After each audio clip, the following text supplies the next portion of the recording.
অথচ তার ক্ষমতা আছে। এই জন্য তিনি হাকিম।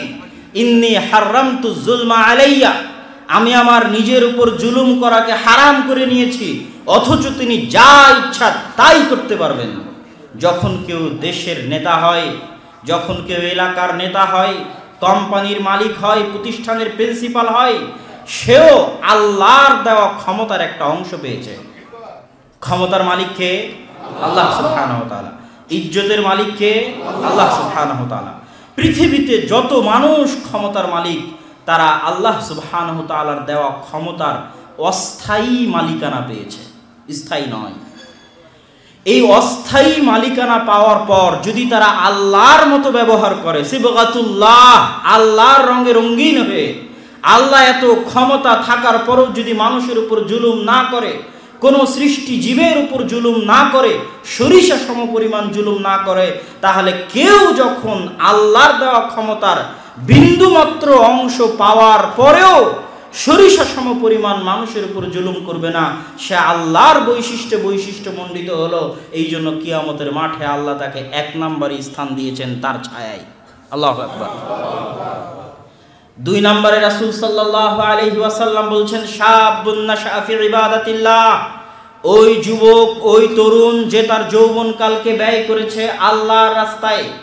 যৌবনকাল এবং যুবক বয়স এমন সময়, আজকের বিশ্বে যদি আমরা কল্পনা করি, এই আধুনিক বিশ্বে, আধুনিক জাহেলিয়াতের বিশ্বে, রাসূল সাল্লাল্লাহু আলাইহি ওয়াসাল্লামের যুগে যে জাহেলিয়াত ছিল, সেই জাহেলিয়াত আরো ভয়ঙ্কর, আরো কঠিনভাবে আজকের যুগে দেখা দিয়েছে।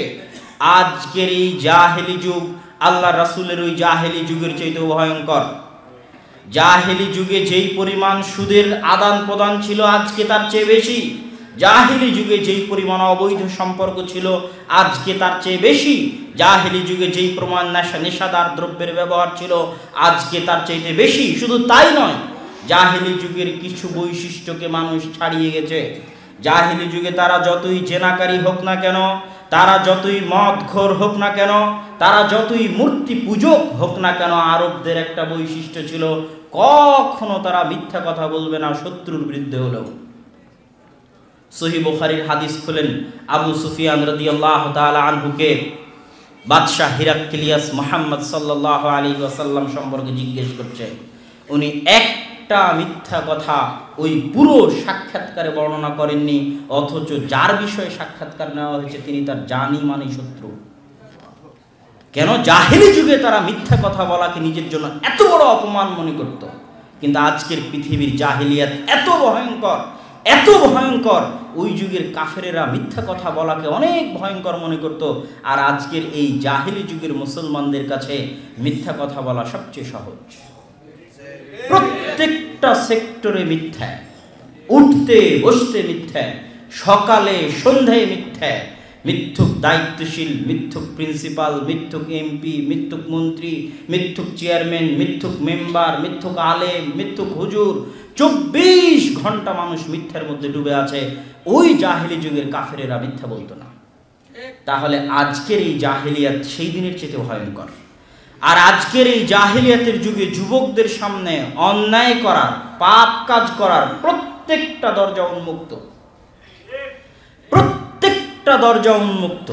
সে যা ইচ্ছা সেই গুনাহ, সেই পাপে লিপ্ত হতে পারে, বাধা দেওয়ার কেউ নাই, বরং রাস্তা তৈরি করার জন্য সবাই অপেক্ষমান।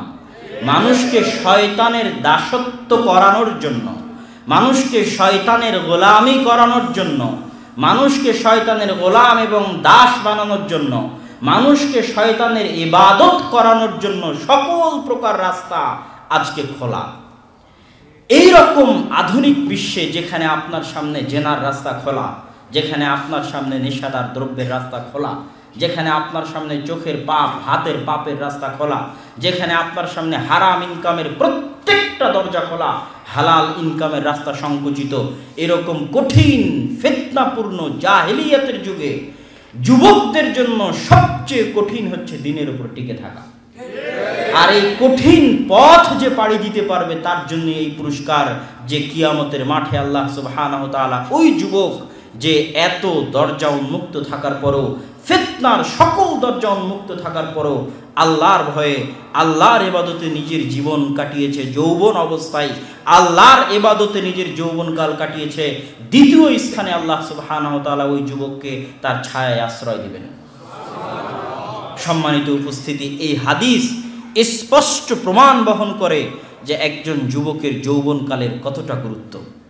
রাসূল সাল্লাল্লাহু আলাইহি ওয়াসাল্লাম বলছেন, আন আবি বারযা আল আসলামী রাদিয়াল্লাহু তাআলা আনহু থেকে বর্ণিত, লা তাযুলু কাদামা ইবনু আদম, কিয়ামতের মাঠে আদম সন্তানের পা এক ধাপও সামনে এগোতে দেওয়া হবে না, হাত্তা তুসআলা আন আরবা, যতক্ষণ না তাকে চারটি বিষয় জিজ্ঞেস করা হবে। এই চারটি বিষয়ের মধ্যে দুটো বিষয় সবচেয়ে গুরুত্বপূর্ণ। একটা হচ্ছে আন শাবাবিহি ফিমা আবলাহ, তার যৌবন কাল সম্পর্কে জিজ্ঞেস করা হবে যে সে তার যৌবন কাল কোন পথে, কোন রাস্তায়, কোন কাজে ব্যয় করেছে। আর আরেকটা কি জিজ্ঞেস করা হবে, ওয়ান মালিহ মিন আইনা ইকতাসাবাহ ওয়া ফিমা আনফাকা, তার ধন সম্পদ সম্পর্কে জিজ্ঞেস করা হবে কোথায় থেকে উপার্জন করেছে আর কোথায় ব্যয় করেছে। এই পরের বাক্য এত কঠিন, এত কঠিন, মানুষ মনে করে হয়তো সালাত পালন করাই মনে হয় ইসলাম, মানুষ মনে করে সিয়াম পালন করাই হয়তো ইসলাম, হজ ওমরা করাই হয়তো ইসলাম।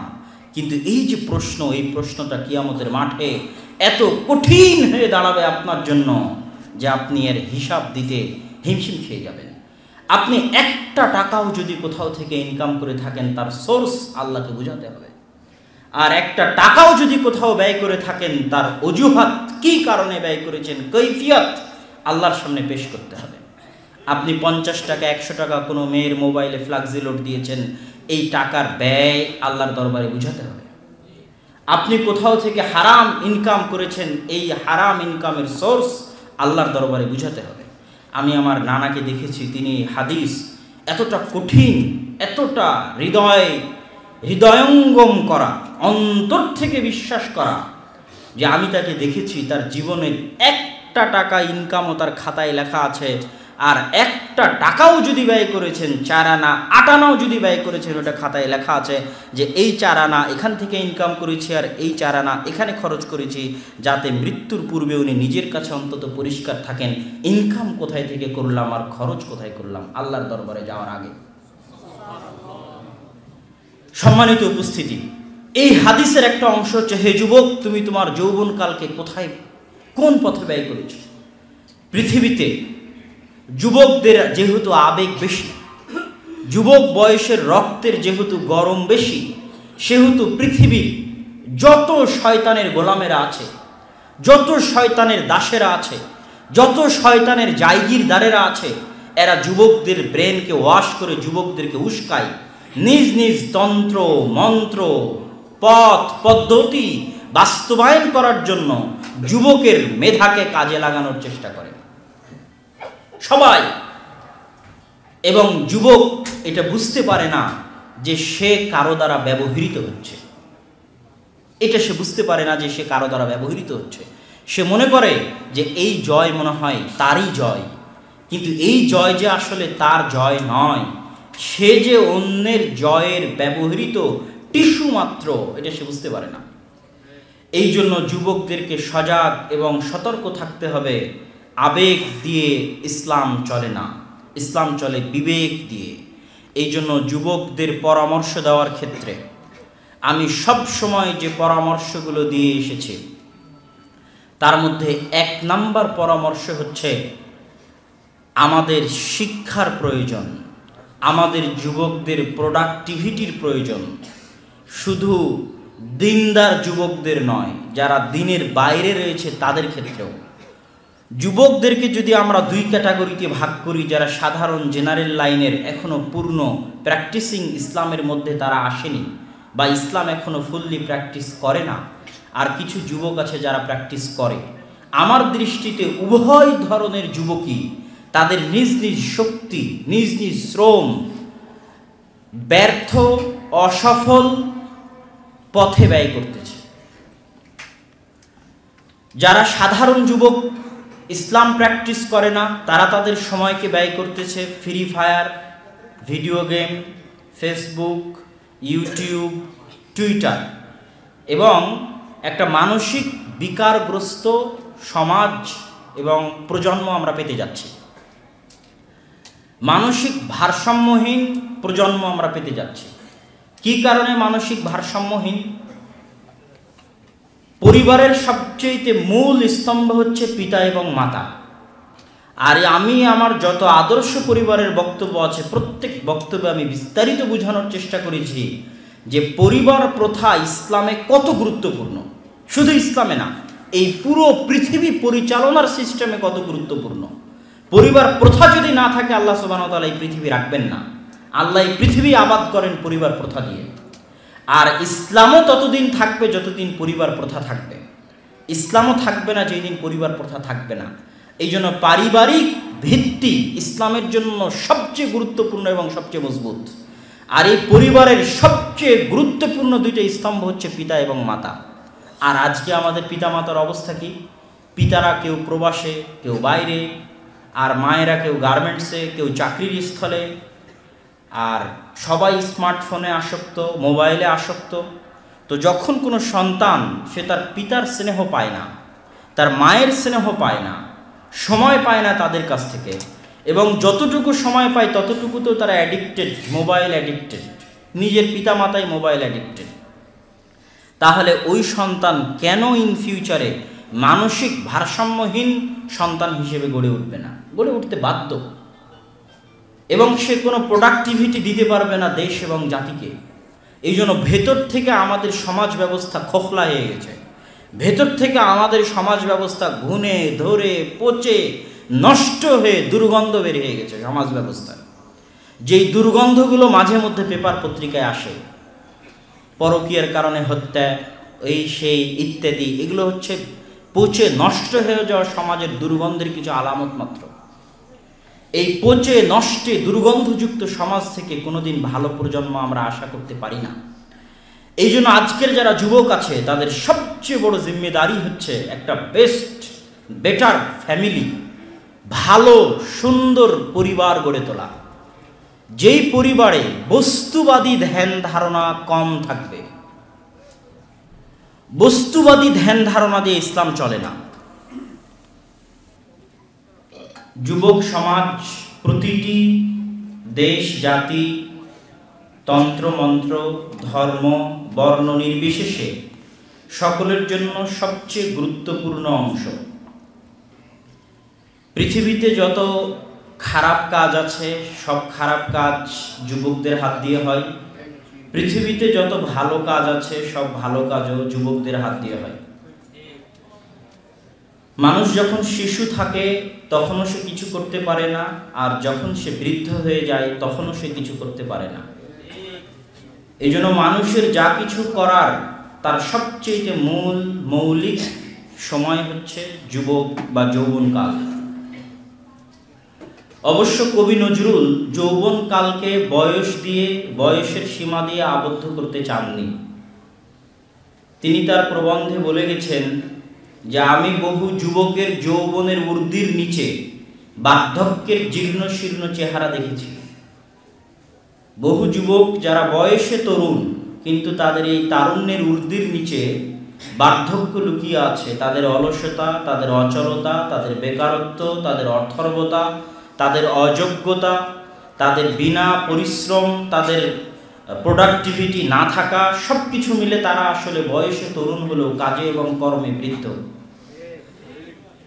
ঠিক তেমনি আমি বহু বার্ধক্যের জীর্ণ শীর্ণ ঊর্ধ্বের নিচে বৃদ্ধ হয়ে গেছে বয়সে, 60-70 বয়স, কিন্তু এখনো কাজের যে স্পৃহা, পরিশ্রমের যে স্পৃহা এবং আবেগ, সেটা প্রমাণ করে যে তিনি বয়সে বৃদ্ধ হলেও আসলে তিনি এখনো তরুণ আছেন। তো কবি নজরুলের ভাষায় তারুণ্যকে বয়সের মধ্যে তিনি সীমাবদ্ধ করেননি, বরং কাজের মধ্যে সীমাবদ্ধ করেছেন। মানুষের কাজ প্রমাণ করে যে সে এখন বৃদ্ধ আছে না এখন তরুণ আছে। রাসূল সাল্লাল্লাহু আলাইহি ওয়াসাল্লাম যৌবনকাল এবং যুবকদের গুরুত্ব বুঝে বহু হাদিস তিনি বর্ণনা করেছেন। তার মধ্যে গুরুত্বপূর্ণ দুটি হাদিস আজকে আমি আপনাদের সামনে পেশ করতে চাই।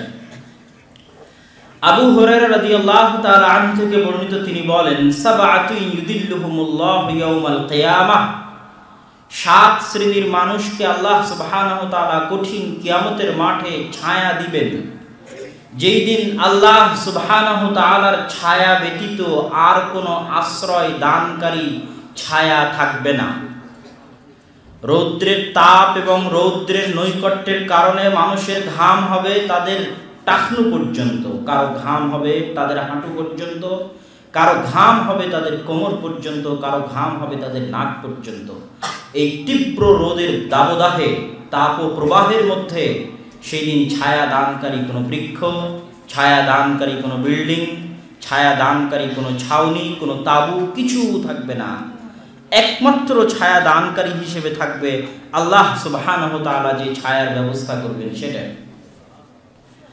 সেই দিন আল্লাহ সুবহানাহু ওয়া তাআলা 7 শ্রেণীর মানুষকে এই ছায়ার নিচে আশ্রয় দিবেন। তার মধ্যে 1 নম্বরে রাসূল সাল্লাল্লাহু আলাইহি ওয়াসাল্লাম উল্লেখ করেছেন ইমামুন আদিল, ন্যায় পরায়ণ, ইনসাফ পরায়ণ শাসক। ইনসাফ পরায়ণ, ন্যায় পরায়ণ শাসকের কেন এত মর্যাদা যে 7 শ্রেণীর মানুষের মধ্যে রাসূল সাল্লাল্লাহু আলাইহি ওয়াসাল্লাম সর্বপ্রথম তাকে স্থান দিয়েছেন? কি জন্য? ক্ষমতা, পাওয়ার এমন এক জিনিস যা মানুষের হিতাহিত জ্ঞানকে নষ্ট করে দেয়।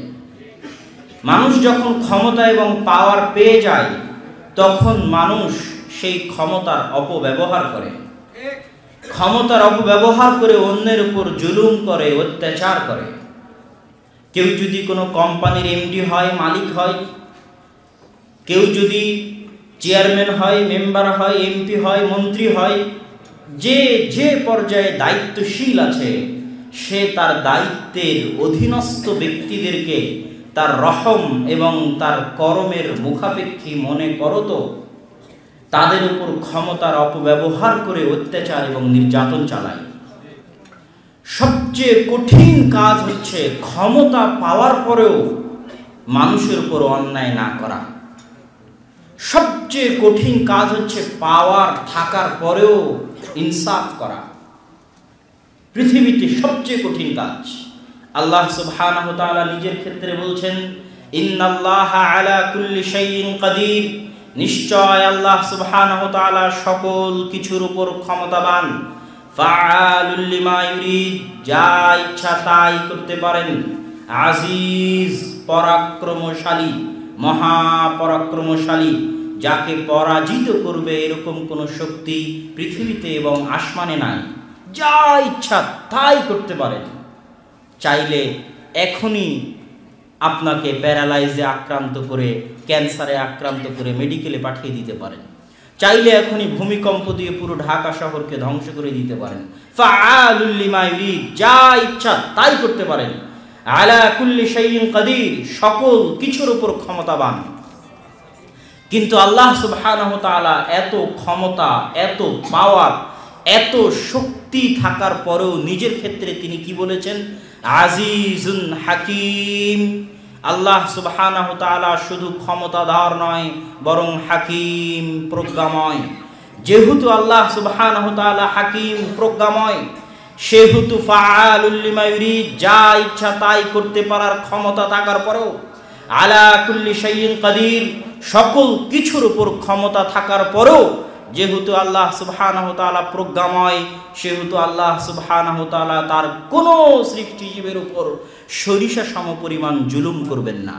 আল্লাহু আকবার।